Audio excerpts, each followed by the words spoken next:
నమస్తే బాబాయ్. నమస్తే నమస్తే. మీ పేరు? కొండలరావు.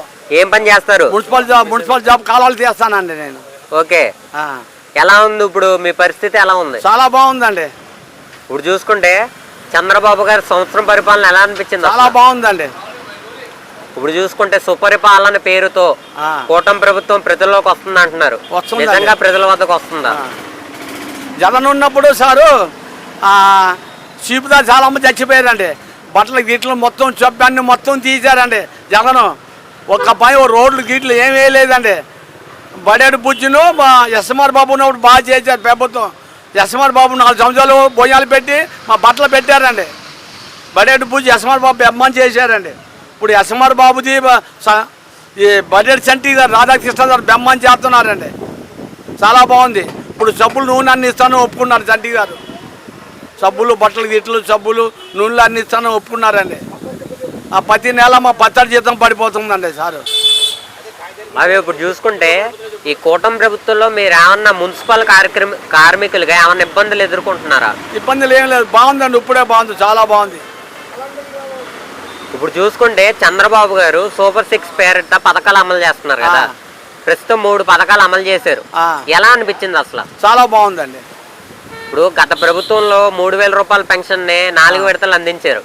ఈ ప్రభుత్వం ఎక్కిన వెంటనే 4000 రూపాయలు అందించడం జరుగుతుంది. పెన్షన్ ఎలా అనిపించింది అసలు? చాలా బాగుందండి. 4000 6000 ఇస్తున్నాడు చంద్రబాబు గారు.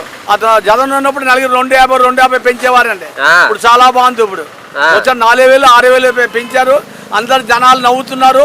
సద్దా ఏలూరు అంతా 13 జిల్లాల్లో చాలా బాగుందండి బాబాయ్. ఇప్పుడు చూసుకుంటే గతంలో వాలంటరీ వ్యవస్థ ఉండేది, ఇప్పుడు వాలంటరీ వ్యవస్థను తీసేశారు. ప్రజలు వాలంటరీ వ్యవస్థ లేకపోవడం వల్ల ఏమైనా ఇబ్బంది పడుతున్నారు? ఇబ్బందులు ఏమి లేదండి, ఇప్పుడే బాగుందండి. ఇప్పుడు చూసుకుంటే బాబాయ్ గతంలో రైస్ వ్యాన్లు ఉండేవి, ఇప్పుడు రైస్ వ్యాన్లు తీసేశారు. ప్రజలు ఏమైనా ఇబ్బంది పడుతున్నారు? ఇబ్బంది లేదు. యాన్ల వల్ల ఆశ అండి. వాళ్ళు జీతాలు ఇవ్వాలి, అన్నీ ఇవ్వాలి. ఇప్పుడు ఏంటి కొట్టు ఎవడమంటే వెళ్ళి బియ్యం చేసుకుంటున్నారండి. ఇప్పుడే బాగుందండి.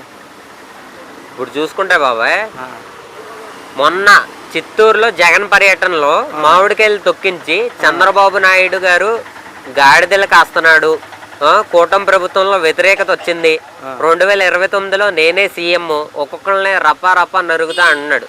నిజంగా 2029లో జగన్మోహన్ రెడ్డి సీఎం అవుతాడా? రాడండి, రాడు. ఇప్పుడు కూటమి ప్రభుత్వం ప్రజల్లోకి వస్తుంది కదా సుపరిపాలన పేరుతో. మరి జగన్మోహన్ రెడ్డి కూడా ప్రజల్లోకి వస్తా అంటున్నాడు. నిజంగా ప్రజలు ఆహ్వానిస్తారా? రాడు. చెప్పులతో తంతారండి జగన్ వచ్చే. చెప్పులతో తంతారంట. మీకు ఏదైనా సమస్య ఉందా? మా సమస్య మున్సిపల్ బాగానే ఉంది. జగన్ వచ్చింది ఎవరు ఓటు వేయరండి. ఓటు ఎవరు ఒక్క పని చేయలేదు జగన్. రోడ్ లేదు, ఏమి లేదు. జగన్ మంది చాలా మంది చచ్చిపోయారండి. ఇప్పుడు చూసుకుంటే బాబాయ్ గతంలో రోడ్లు కానీ డ్రైనేజీ వ్యవస్థ కానీ ఎలా ఉండేది? ఈ కూటమి ప్రభుత్వంలో ఎలా ఉంది అసలు? జగన్ ఉన్నప్పుడు చాలా చందాలు ఉండేది. ఇప్పుడు చాలా నీట్గా ఉందండి. కాలువలు దేవాలు అందరూ మున్సిపల్ వాళ్ళు బెమ్మన్న పనులు చేస్తున్నారు. పచ్చడి జీతం పడిపోతుంది. బాబాయ్ మీకు గతంలో జీతాలు సరిగ్గా ఇచ్చేవారా మున్సిపాలిటీ కార్మికులకు? అయ్యా జగన్ నాన్నగారు అని మాది టజే జీతాలు పెట్టారు. దేవుడు అండి అతను. జగన్ రాజశేఖర రెడ్డి దేవుడు అదే టజే జీతాలు పెట్టేశారు మాది. ఇప్పుడు జగన్మోహన్ రెడ్డి మీకు జీతాలు సరిగ్గా ఇచ్చేవాడా? లేదండి, ఇవ్వలేదు. మిమ్మల్ని ఇబ్బంది పెట్టేవాడండి. సబ్బులు నూనెలు మొత్తం తీసాడండి. మళ్ళీ ఓ 12-13 డిఎల్ ఎగ్గొట్టేశాడండి జగన్. సరైన సంవత్సరం వచ్చేది చాలు మాది. సంవత్సరం పిఆర్సీ ఉండేది, మొత్తం అన్ని ఎగ్గొట్టేశాడు జగన్. ఇప్పుడు చూసుకుంటే బాబాయ్ మీ ఏలూరు ఎమ్మెల్యే గారు ఎవరు? బడేటి రాధాకృష్ణ. ఇప్పుడు ఆయన పరిపాలన ఎలా ఉంది అసలు? చాలా బాగుందండి. చంటి గారు అతను ఎస్ఎంఆర్ బాబు చాలా బాగుందండి. ఇప్పుడు చూసుకుంటే నిజంగా ప్రజలకు ఏదైనా కష్టాలు వస్తే ఎమ్మెల్యే గారు ఆదుకుంటున్నారా? ముందింటికి వెళ్ళిపోతున్నాడు చంటి గారు. ముందే వెళ్ళిపోతున్నాడు ఇంటికి. ఏంటమ్మని సమస్య అడుగుతున్నారండి. ఇప్పుడు చూసుకుంటే బాబాయ్ ఆగస్టు 15 నుంచి మహిళలకు ఉచిత బస్సు పెడతా అంటున్నారు. పెడతాడండి, గ్యారెంటీ పెడతాడు. పెట్టే మనిషి చంద్రబాబు దేవుడు పెడతాడండి. ఆ ఉచిత బస్సు పథకం పెడితే బాగుంటుందా? చాలా బాగుంటుందండి. లేదు దాని బదులు వేరే ఏదైనా పథకం పెడితే బాగుంటుందా? బస్సులు పెడితే చాలా మంచిదండి అది. మరి ఆటో వాళ్ళు దెబ్బతింటారు అని అంటున్నారు. ఉత్తుత్తే మాట్లాడండి మామూలేనండి. ఆటో వాళ్ళు ఎందుకు దెబ్బతింటారండి? ఆటోలు 10 రూపాయలు 20 రూపాయలు ఆటోలు పెంచారండి ఛార్జీలు 10 ఉండేది. జగన్ ఏం చేశాడంటే మనలోడు 10,000 దమ్మురోడు 10,000 అందరు 20,000 అందరు 30,000 పెట్టి జనాలందరూ లాస్ చేశాడు జగన్. చంద్రబాబు బెమ్మని చేస్తున్నారు. బాబాయ్ మందు అవుతావా? మందు నలవాళ్ళే సూపర్ స్టార్ డాన్స్ చేస్తా. సరే కానీ ఇప్పుడు గతంలో మందు రేట్లు ఎలా ఉండేవి? చాలా దారుణం ఉండేదండి రేట్లు. ఇప్పుడు ఎలా ఉన్నాయి? చాలా రేట్లు చంద్రబాబు బాగా తగ్గించాడు మందు రేట్లు. ఇప్పుడు గతంలో మందు క్వాలిటీ ఎలా ఉంది, ఇప్పుడు క్వాలిటీ ఎలా ఉంది? గతంలో మందు అందరు చచ్చిపోయేవారు. ఇప్పుడు మంచి మందు దింపాడు చంద్రబాబు. బాబాయ్ నమస్తే. నమస్కారం. మీ పేరు? వీర వెంకట సత్యవారి పర్వతనేని. ఇప్పుడు చూసుకుంటే బాబాయ్ గత ప్రభుత్వ పరిపాలన ఎలా ఉంది, ఈ ప్రభుత్వ పరిపాలన ఎలా ఉంది? అసలు గత ప్రభుత్వ పాలన గోతులో పెట్టినట్టు ఉంది. ఎందుకు అలా అంటున్నారు మీరు? గోతులో పెట్టినట్టు మాకు రైతులు మొత్తం గోతులో పెట్టాడు. గోతులో బయట తీయాలంటే మళ్ళీ చంద్రబాబు గారు దేవుళ్ళలాగా రాబట్టి ఒడ్డెక్కాం. ఇప్పుడు చూసుకుంటే బాబాయ్ రైతులకు ఏ విధంగా గత ప్రభుత్వం చేసింది, కూటమి ప్రభుత్వం రైతులకు ఏం చేస్తుంది? కూటమి ప్రభుత్వం రాగానే సబ్సిడీలన్నీ వదిలారు. అది ఆడు రాగానే మొత్తం తీసుకెళ్ళి దాచుకున్నాడు. ఇది సబ్సిడీలు మొత్తం నాకు 20లో మొక్కలు వేసారు 2020లో ₹1 ఇవ్వాల. అవి ఇప్పుడు రిలీజ్ చేస్తున్నారు. 2029లో జగన్మోహన్ రెడ్డి అంటున్నాడు నేనే సీఎం అవుతాను, రప్పా గంగమ్మ జాతరలో ఒక్కొక్కరిని బలి తీసుకుంటాను అంటున్నాడు. దానికి మీరేమంటారు? అసలు రప్పా కాదు, ఆ రాళ్ళు కూడా మిగలవాడికి ఈసారి రాళ్ళు ఉంటాయి చూసారు, ఆ రాళ్ళు ఎరుకోవాలి ఇక్కడ కోరిల్లో కూర్చుని. అసలు వైఎస్ జగన్మోహన్ రెడ్డి అలాంటి అనుచితమైన వ్యాఖ్యలు చేయడానికి గల కారణం ఏంటంటారు?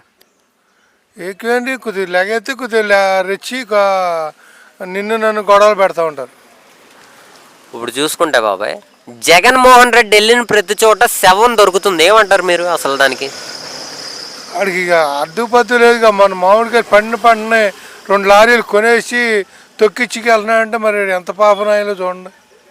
మరి మామిడి రైతులకి ధర్నా అని చెప్పి వెళ్ళిన అతను ఎందుకు అలా తొక్కిస్తున్నాడు అంటారు? ఇది జనాలు టీవీలో ప్రెస్లో చూస్తే మనకేదో ప్రెసింగ్ పెరిగిపోద్దని, అంతేగాని దాని మామిడి రైతులు చూస్తా కదా వెళ్ళింది. ఇప్పుడు చూసుకుంటా బాబాయ్ జగన్మోహన్ రెడ్డి మొన్న చిత్తూరులో మాట్లాడుతూ చంద్రబాబు నాయుడు గాడిదలు కాస్తున్నాడు, కూటమి ప్రభుత్వంలో వ్యతిరేకత వచ్చిందని ఆరోపిస్తున్నాడు. మీరేమంటారు అసలు దానికి? గాడిదలు కాసేది ఈడే కాస్తున్నాడు, ఆడు కాస్తల ఆయన దేవుళ్ళ పరిపాలన చేస్తున్నారు. ఎక్కడ లేని సంస్థలన్నీ తీసుకొచ్చి మన ఆంధ్రప్రదేశ్ పెడుతున్నారు. అంత కష్టపడేవాడు ఇప్పుడు ఎవరు లేరు దేవుళ్ళలాగా. బాబాయ్ ఇప్పుడు చూసుకుంటే గత ప్రభుత్వంలో ఏమైనా ప్రజలకు ఉద్యోగ అవకాశాలు కల్పించారా? కల్పించాడు. ఇది కరువు పని బాగా పేర్లు చెప్పి ఇంట్లో కూర్చుని డబ్బులు వేసి వాళ్ళ మనిషి అనుకున్నవాడి కల్లా డబ్బులు చక్క జేబులో పెట్టాడు. అదే టీడీపీ అనుకున్నవాడికి రోజు వెళ్ళి బ్యాంకుల చుట్టూ ఇటు వెళ్ళి చిరుగు వస్తున్నాయి కానీ ₹1 రాలే. ఇప్పుడు రైతు భరోసా అన్నాడు, నాకు ఎక్కడైనా పడిందని చూపిండి. 1 సంవత్సరం పడింది, ఫస్ట్ సంవత్సరం. తర్వాత 4 ఏళ్ళు ₹1 రాలా. ఎవరి దాకా నాకే రాలా, ఒకటి దొరికి ఎందుకు. ఇప్పుడు చూసుకుంటే బాబాయ్ నిన్న కాక మొన్న పేరుని నాని కూడా చీకట్లో రపా అంటున్నాడు. ఏంటి అసలు రపా అంటే ఏంటి? నిన్న రాత్రి మీరు అక్కడ దాకా వెళ్ళారు. రాత్రి ఈయన వచ్చారని ప్రభాకర్ గారు కటౌట్లు మీద రపా అని రాశారు ఇక్కడ మా ఊళ్ళో. అసలు రపా అంటే ఏంటి? అసలు ప్రజల్ని వాళ్ళు ఏంటి భయపెడదాం అనుకుంటున్నారా, లేదంటే తర్వాత వచ్చేది మేమే అని అంటున్నారా? ఏంటి అసలు వాళ్ళ ఉద్దేశం? ఇంకా 3 ఏళ్ళు వాళ్ళేనంట, 4 ఏళ్ళు కూడా ఉంచారంట. రప కోసేసి వాళ్ళే ఎక్కేస్తారంట వాళ్ళ లెక్కలో. అది ఇప్పుడు చూసుకుంటే బాబాయ్ గతంలో కూటమి ప్రభుత్వం అధికారంలో లేనప్పుడు ఆళ్ళ నాని అనే ఒక అతను, మాజీ మినిస్టర్ ఒక అతను అనేక వైచిత వ్యాఖ్యలు బూతులతో కూటమి ప్రభుత్వాన్ని ఇది చేసుకొచ్చాడు. మరి అలాంటి అతను ఇప్పుడు బయట కనబడతలేదు. ఏమంటారు అసలు ఆళ్ళ నాని ఏమైపోయాడు అంటారు మీరు? వాళ్ళ నాని ఏమవుతాడు, తిన్నది బయట ఎక్కడ పడతారని లోనికి కామ్కి వెళ్ళిపోయాడు, ఎక్కడో అండర్ గ్రౌండ్లో ఉంటాడు.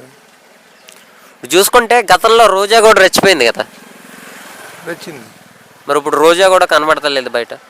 వీళ్ళందరూ కావాల్సి వచ్చినప్పుడు బయటకు వాళ్ళే వస్తారు. పెద్దవాళ్ళ జోలు మనకి ఎందుకంటారు? ఇప్పుడు చూసుకుంటే బాబాయ్ నిజంగా 2029లో జగన్మోహన్ రెడ్డి సీఎం అయ్యే అవకాశం ఉందా లేదా? నాకు తెలిసి ఇంకో 2 సీట్లు తగ్గుతాయి అనుకుంటున్నా. ఇంకో 2 సీట్లు తగ్గుతాయి. ఇప్పుడున్న 11 స్థానాలకి ఇంకా 2 తగ్గుతాయి. తర్వాత వస్తే 8 స్థానాలే రావచ్చు. అసలు నిజంగా ఇప్పుడు చూసుకుంటే బాబాయ్ కూటమి ప్రభుత్వం ప్రజల్లోకి సుపరిపాలన పేరుతో వస్తుంది కదా. జగన్మోహన్ రెడ్డి కూడా ప్రజల వద్దకు వస్తా అంటున్నాడు. మరి జగన్మోహన్ రెడ్డి ప్రజల వద్దకు వస్తే ప్రజలు జగన్మోహన్ రెడ్డిని ఆహ్వానిస్తారా? ఇంతకు ఆహ్వానించారు, ఎవరినోని గుర్తారు, నువ్వు చూస్తాకు ఆహ్వానిస్తారు. అసలు జగన్మోహన్ రెడ్డి తీరేంటి? ఒక 2 వారాల క్రితం చూసుకుంటే కనుక తెనాలిలో గంజాయి సేవించిన 3 పోలీస్ మీద చేయి చేసుకున్నందుకు గాను పోలీసు వారు బయట కొడతం జరిగింది. అలాంటి గంజాయి తాగే వ్యక్తుల్ని జగన్మోహన్ రెడ్డి వెళ్ళి పరామర్శించాడు. ఏమంటారు మీరు అసలు? ఎవరు లేరు పరిపాలన తగ్గి తగ్గి వెళ్తాడు. సరే ఆపండి.